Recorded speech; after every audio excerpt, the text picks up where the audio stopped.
Okay, तो आज दो टॉपिक है, इन पर हम डिस्कस करेंगे। एक तो फर्टिलाइजेशन और एक इम्प्लांटेशन। दो टॉपिक रहेंगे अपनी, एक तो फर्टिलाइजेशन और एक इम्प्लांटेशन। ठीक है, तो एक तो है आपका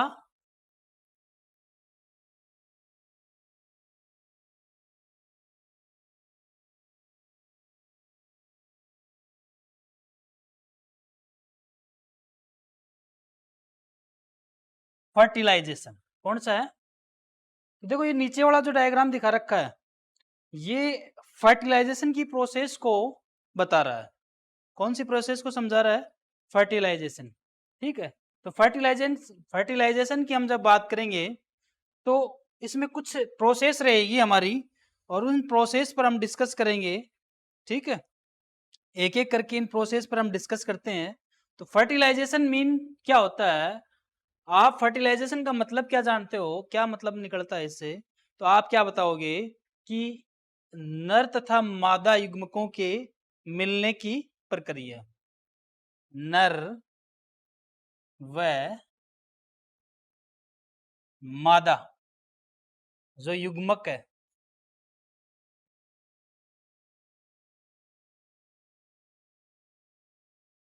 उनके मिलने की प्रक्रिया ही क्या कहलाती है?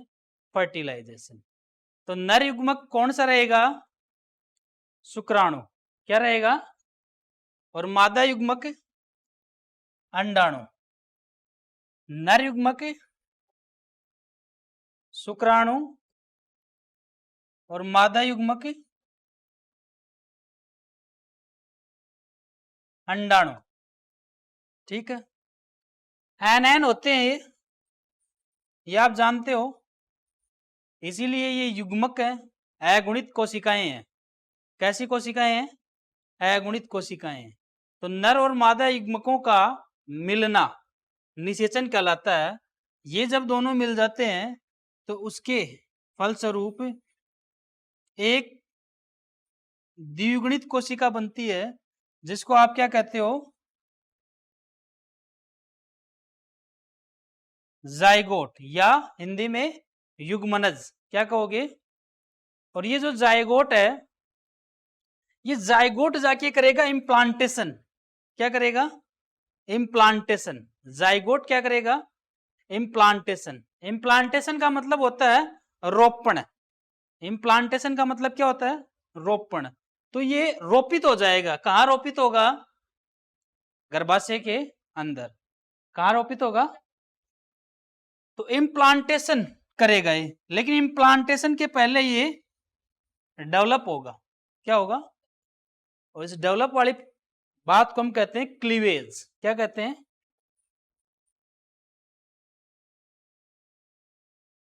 क्लीवेज। हिंदी में विदलन। क्या?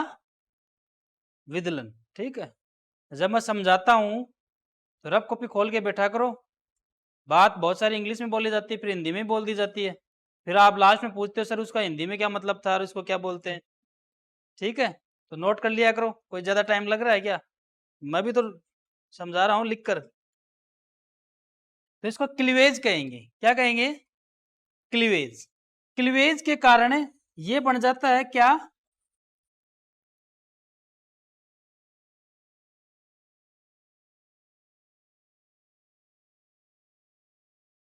एम्ब्रियो। क्या बन जाता है?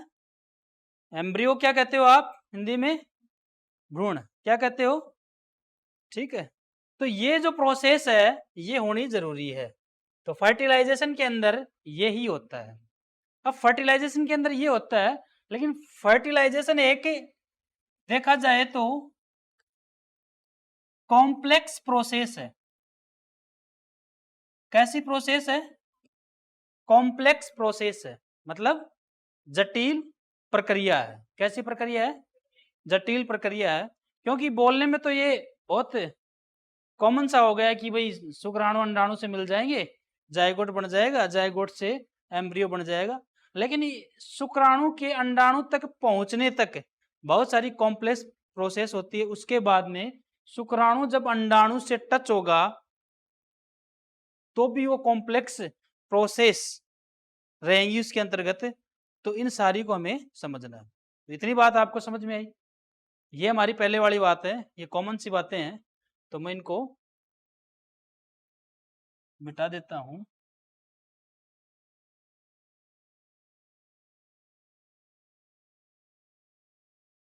अब हम फर्टिलाइजेशन में आगे बात करते हैं। तो देखो क्या होता है कि कुछ प्रोसेस होती है। अब यहां पर एक प्रोसेस अगर हम देखें तो ये है कि शुक्राणु का अंडाणु तक पहुंचना। सबसे पहले हम क्या बात करेंगे कि भाई जो स्पर्म है ये पहुंच जाए कहां तक, ओवम तक। कहां तक पहुंच जाए, तो शुक्राणु का अंडाणु तक पहुंचना क्या कहलाएगा, मतलब शुक्राणु का अंडाणु तक पहुंचना ये एक प्रोसेस रहेगी। क्या रहेगी, तो देखो क्या होता है भाई, मिलियंस ऑफ स्पर्म जो होते हैं इजाकुलेट किए जाते हैं। शुक्राणु लाखों की संख्या में विसर्जित कर दिए जाते हैं। और ये शुक्राणु जो होते हैं, जैसे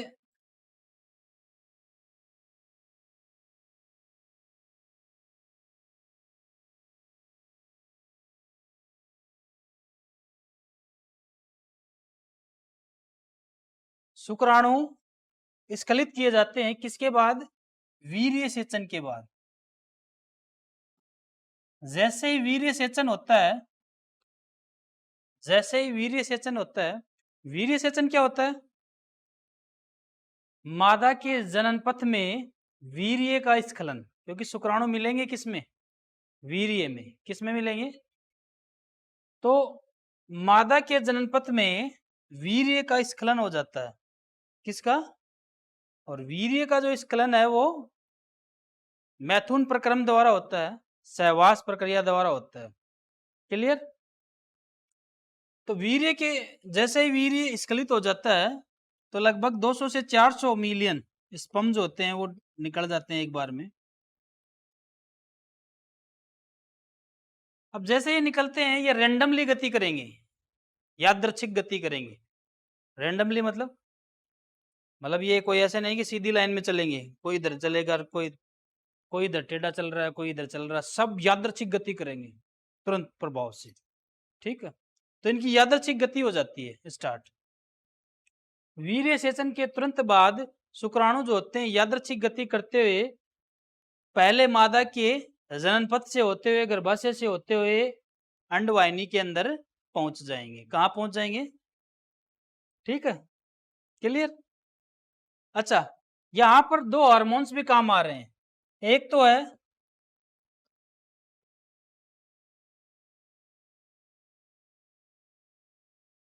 प्रोस्टाग्लैंडिस और एक है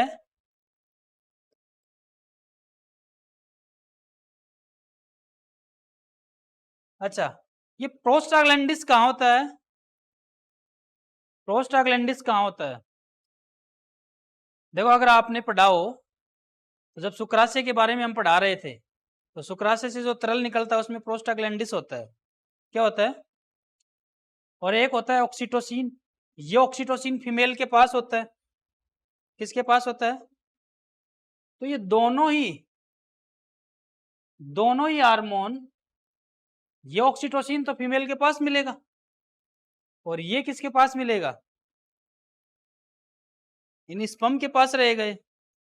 तो जिसके कारण है इसमें जबरदस्त कॉन्ट्रैक्ट करवा देते हैं, गर्भाशय के अंदर संकुचन करवा देते हैं, जिसके कारण जो वीर्य अंदर गया था वो अब आउटसाइड नहीं आएगा कॉन्ट्रैक्शन की वजह से। यानी एक बार जो वीर्य का स्खलन है वो मादा की योनि से उसके गर्भाशय के अंदर पहुंचा दिया गया तो वीर्य फिर वापस बाहर नहीं आएगा, क्योंकि वहां पर कॉन्ट्रैक्शन की प्रोसेस हो जाती है, संकुचन की प्रक्रिया हो जाती है, और जो सारा वीर्य है जिसके अंदर शुक्राणु है वो ऊपर की तरफ कॉन्ट्रैक्ट हो जाते हैं। ठीक है, क्लियर। अब ये यहां से और माइग्रेट होते हैं, और माइग्रेट होते हैं। ये माइग्रेट होते हुए अंडवाहिनी तक पहुंच जाएंगे, और अंडवाहिनी के अंदर तरंगीय गति होती है, कर्माकुंचन पक्षमापी पेशियां होती है, आपने पहले पढ़ लिया, जिसके कारण ये और आगे तक आ जाएंगे। और इधर अंडोत्सर्ग के दौरान, अंडोत्सर्ग के दौरान इधर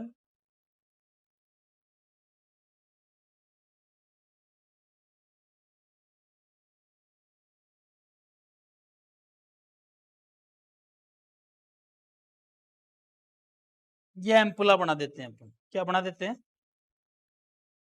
ये शुक्राणु यहां तक आ गया। अब अंडोत्सर्ग के दौरान अंडाणु बाहर आ जाता है, ये अंडा से, इससे अंडाणु बाहर आ जाता है, ये बाहर आ गया। और अंडाणु जो है वो माइग्रेट होता हुआ एम्पुला के अंदर चला जाएगा। कहाँ चला जाएगा? एम्पुला के अंदर चला जाएगा। जैसे ही वो एम्पुला में पहुंच जाता है, अगर दोनों एक ही समय पहुंच जाते हैं तो आपस में वो निषेचित हो जाते हैं। इसके अलावा यहाँ पर फर्टिलाइजिन और एंटी फर्टिलाइजिन दो हार्मोन और पाए जाते हैं। कौन कौन से? हाँ,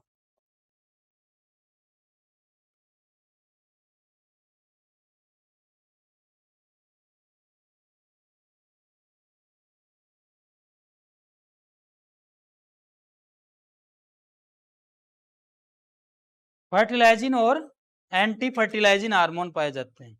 ये एंटी फर्टिलाइजिन जो होता है वो स्पर्म के पास होता है, और जो फर्टिलाइजिन होता है वो ओवम के पास होता है। किसके पास होता है? ये दोनों हार्मोन ये सुनिश्चित करते हैं कि वो सेम जाति का है क्या स्पर्म, और सेम जाति का होगा तभी आपस में मिलेंगे। समझ में आ गई बात? तो फर्टिलाइजिन और एंटी फर्टिलाइजिन इनके किसको सुनिश्चित?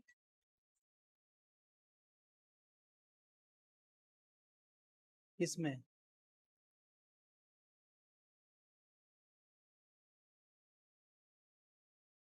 हाँ, फर्टिलाइजिन तो सेम ही होगा, एंटी फर्टिलाइजिन जो है वो विपरीत आ सकता है। तो ये इसी के साथ मेल खाएगा, अपने अपने एंटी के साथ ही मेल खाएगा ये।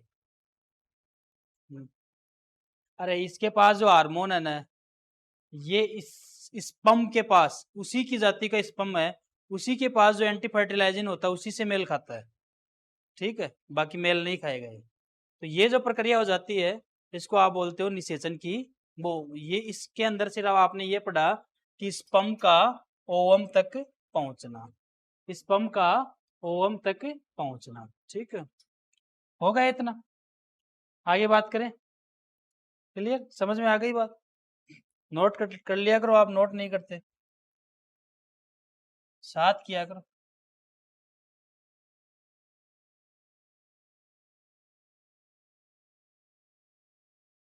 ध्यान दिया करो, तो हाथों हाथ किया करो। ठीक है, शुक्राणु का अंडाणु तक पहुंचना, ये बात हो गई। अब बात आती है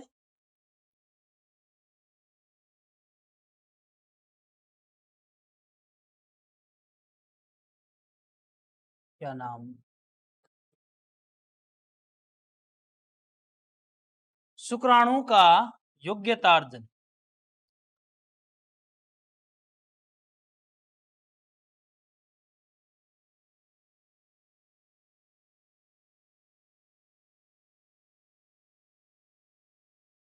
शुक्राणु का योग्यतार्जन, योग्यतार्जन का मतलब ये होता है, एक छोटी सी प्रोसेस है, इसको जान लो, कि शुक्राणु द्वारा अंडाणु को निषेचित करने की योग्यता हासिल करना ही योग्यतार्जन कहलाता है।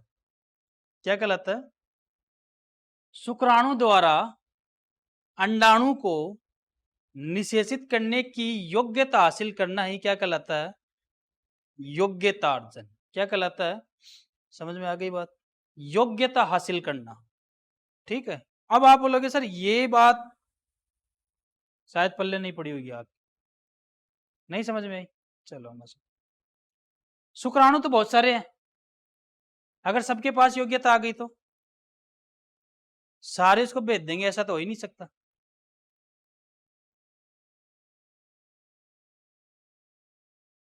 ये तो पॉसिबल ही नहीं है। तो योग्यता तो सिर्फ एक लेगा। कुछ ऐसे समझो आप कि पर्टिकुलर सिचुएशन, कैसी सिचुएशन के अलावा, जैसे पर्टिकुलर सिचुएशन तो क्या है, जैसे अभी आप यहाँ पे बैठे हो, एसी चल रहा है, पंखे चल रहे हैं, अभी मैं एसी बंद करवा दूँ, पंखे बंद करवा दूँ, तो आपकी पर्टिकुलर सिचुएशन नहीं रहेगी, फिर आपको गर्मी लगने लग जाएगी, गर्मी लगने लग जाएगी ना। और फिर भी आपको यहाँ पे ध्यान देना है, तो आपकी जो अनुकूल परिस्थितियां आ गई यहाँ पर, कौन सी आ गई, अभी आप यहाँ रह रहे हो और आपको मान लो साइबेरिया के जंगलों में छोड़ दिया जाए, साइबेरिया के जंगलों में छोड़ दिया जाए, तो हम वहाँ कितने दिन जीवित रह लेंगे, हैं? मेरे ख्याल से एक दिन भी मुश्किल पकड़े। उसका रीजन क्या है, क्योंकि वहां पर -70 डिग्री के नीचे टेम्परेचर रहता है, और ऐसी कंडीशन में हम वहां पे बिल्कुल भी पॉसिबल नहीं है। हम 10 डिग्री टेम्परेचर में अगर पहुंच जाए तभी हालत खराब हो जाती है, तो -70 डिग्री टेम्परेचर में जाना इम्पॉसिबल है। अब इतने सारे गए, मैं भी चला गया, आप भी चले गए, सर को भी ले चलो, कंप्यूटर ऑपरेटर सर को भी ले चलो, सारे चले गए घूमने के लिए, है ना। हुआ ऐसा कि शाम तक सारे निपट गए, लेकिन एक बच गया, जो भी एक बच गया, मान लो ये प्रदीप रह गया कोई, तो हम ये कहेंगे कि इसने वहां रहने की योग्यता हासिल कर ली है। समझ में आई बात? और हमने वो योग्यता हासिल नहीं की, इसलिए हम मर गए सारे, और इसने योग्यता हासिल कर ली। तो ये तो डार्विन का सिद्धांत भी है। डार्विन का सिद्धांत पढ़ा है क्या रवीना? डार्विन का सिलेक्शन का सिद्धांत होता है ना, प्राकृतिक वर्ण का सिद्धांत। प्रकृति उन्हीं लोगों का चयन करती है जो प्रकृति में रहने के लिए सक्षम है। ठीक है। एक फीमेल डॉग, एक फीमेल डॉग जो होती है, जब वो बच्चों को जन्म देती है तो उसके बच्चे एक या दो नहीं होते हैं, है ना, 7-8 से तो ऊपर ही होते हैं, लेकिन लास्ट में बचते हैं कितने हैं, 2-3। इसका मतलब बाकी कहाँ गए, मर गए, क्योंकि प्रकृति उनका सिलेक्शन कर रही थी और सिलेक्शन के दौरान वो मर गए। और जो बच गए, इसका मतलब ये कहेंगे प्रकृति ने उनका सिलेक्शन कर लिया, अब इनके पास ये योग्यता है कि ये जीवित रह सकते हैं। समझ में आ गई बात? मछली जो होती है खूब सारे अंडे देती है, तो सारे थोड़ी जीवित रह जाते हैं, तो प्रकृति सिलेक्शन करती है आपका, नेचर जो है आपका सिलेक्शन करता है ना। कोरोना वाली बात ले लो, कोरोना आया भरमार करता हुआ, जो जो बच गया इसका क्या कहेंगे, प्रकृति ने सिलेक्शन कर लिया और उनको बचा लिया।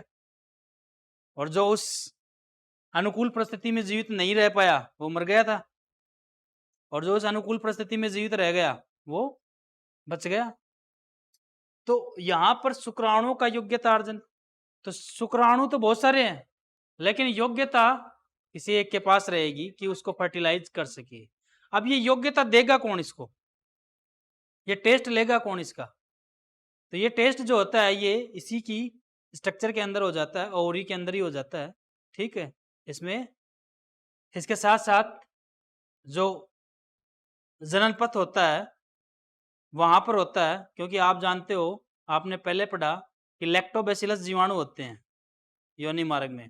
तो लैक्टोबैसिलस है तो वो तो शुक्राणु को भी मारना स्टार्ट कर देंगे, नहीं मारेंगे क्या? तो ऐसी कंडीशन में अगर वो उनसे बच के आगे निकल जाता है तो इसका मतलब ये है कि, और कुछ तैरते हुए आगे चलते हैं तो इनका कुछ का मूवमेंट रुक जाता है। ठीक है। तो जो बच गया उसने योग्यता हासिल कर ली। इसी बात को हम कहेंगे शुक्राणुओं का योग्यता अर्जन। क्या कहेंगे? फिर आगे की अगर हम बात करें तो ये है अंडाणु भेदन। क्या है?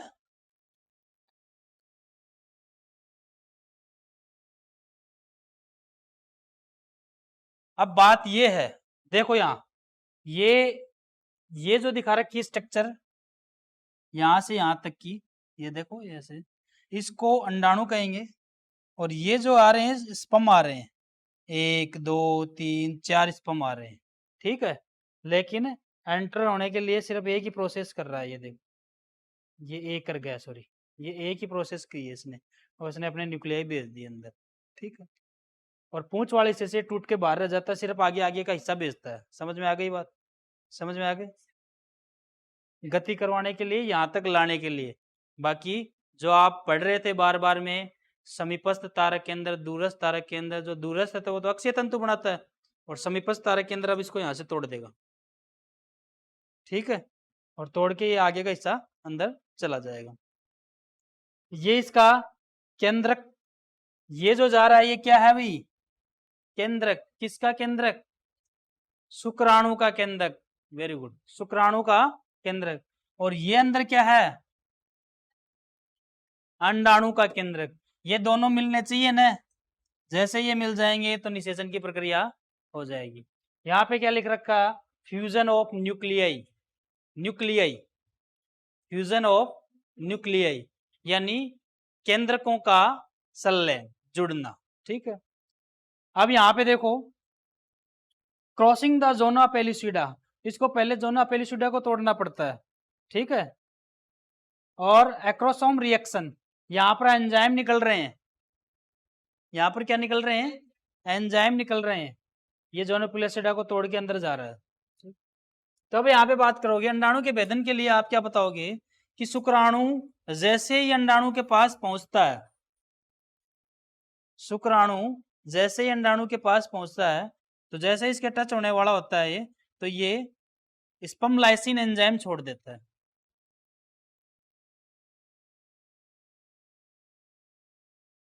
कौन से एंजाइम? और आपने पढ़े हैं स्पर्म लाइसिन एंजाइम दो होते हैं भाई, दो होते हैं ना। एक तो होता है हाइलुरोनिडेज,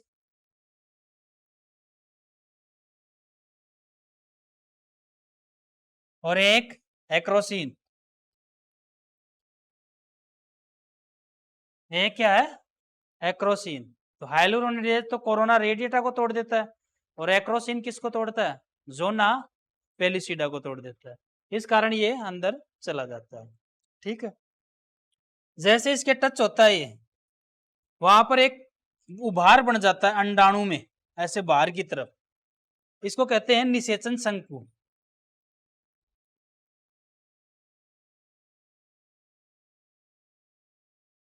समझ में आ गई बात? जैसे ही शुक्राणु उसके जैसे ही तोड़कर उसकी लेयर के टच होता है, अंडाणु की लेयर के टच होता है, मेम्ब्रेन के टच होता है, उसी दौरान क्या होता है? क्या होता है? एक उभार बन जाता है बाहर की तरफ, निषेचन शंकु कहते हैं। और इस निषेचन शंकु से होकर ये अंदर प्रवेश कर जाता है। जैसे इसके अंदर ये प्रवेश करता है, जैसे इसके अंदर ये प्रवेश करता है, तो वापस से कुछ प्रक्रियाएं होती है। जोना पेलिसिडा वापस से कठोर हो जाता है। समझ में आ गई बात? क्या होता है?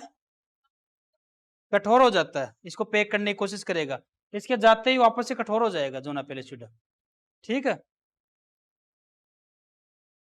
और इसके नीचे यहां पर कुछ कण होते हैं, इसको कहते हैं कोर्टिकल कण। अंडाणु में कुछ कण होते हैं मेम्ब्रेन के नीचे, इनको क्या कहते हैं? कोर्टिकल कणों की क्रिया के कारण निषेचन कला बन जाएगी, एक पूरी मेम्ब्रेन बन जाएगी वापस से। क्या बन जाएगी? निषेचन कला।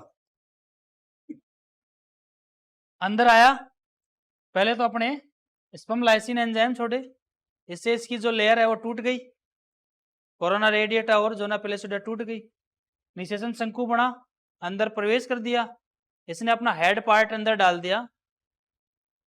जैसे हेड पार्ट अंदर डालेगा वैसे ही इसकी पूंछ टूटकर अलग हो जाएगी, तथा शीघ्र ही जोना पेलिसिडा वापस से कठोर हो जाएगा, और कोर्टिकल कणों की क्रिया के कारण एक झिल्ली और बन जाएगी, जिसको क्या कहेंगे?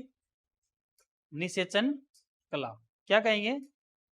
निषेचन कला क्या करती है? यहाँ पर ये बहु शुक्राणुता को रोकती है। किसको रोकती है?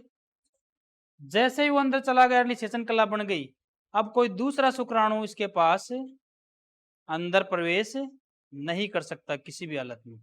निषेचन कला बनते ही दूसरा शुक्राणु इसमें प्रवेश नहीं कर सकता। नहीं तो ऐसा होता है, ऐसा हो जाए कि पीछे पीछे एक और एंटर हो जाए, उसके पीछे एक और एंटर हो जाए, उसके पीछे एक और एंटर हो जाए।